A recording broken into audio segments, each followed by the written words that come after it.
Okay students, welcome to the class. In continuation of our chapter number 2, today we will discuss the second important document which is being used in the formation of a joint stock company, and that is Article of Association. Yesterday we have discussed about the Memorandum of Association MOA, and today we will discuss about the AOA, that is Articles of association. See कल हमने बात की थी कि MOA memorandum of association is the principal document of the company.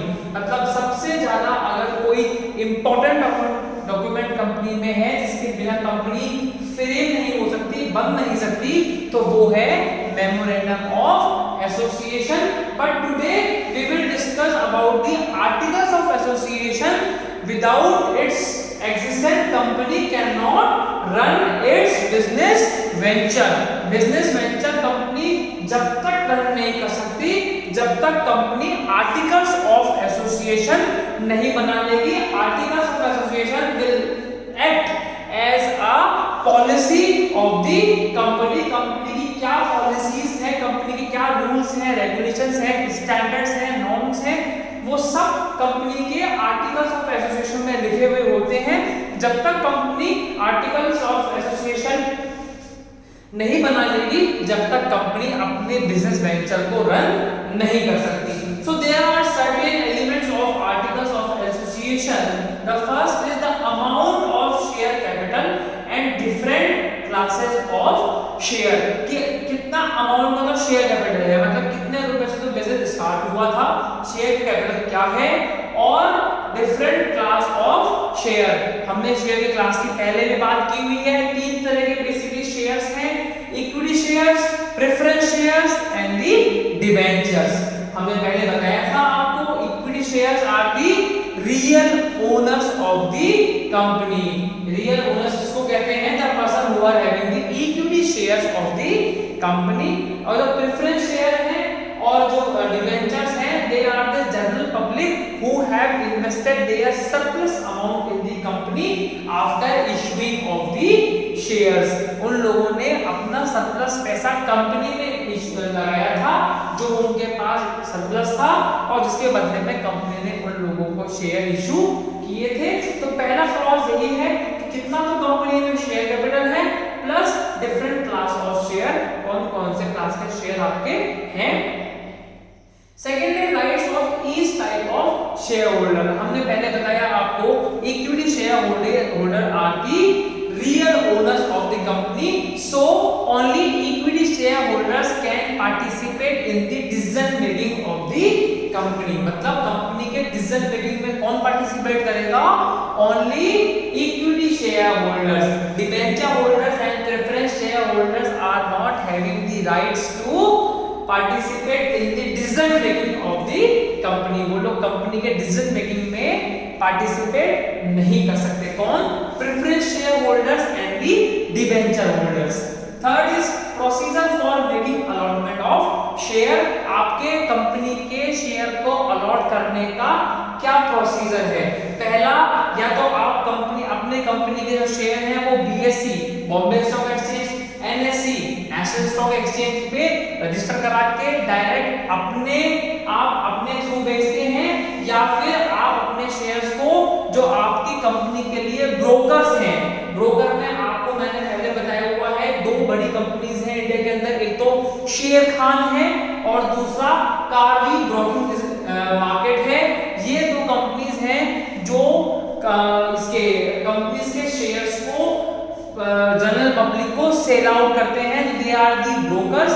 या फिर company under writers को अपने शेयर बल्क में बेच करके उनके थ्रू सेल करवाती है. What is the procedure for making allotment of share? Procedure for issuing share certificate. आपकी कंपनी का क्या प्रोसीजर है? आप कैसे कंपनी के शेयर सर्टिफिकेट जनरल पब्लिक को इशू करते हो?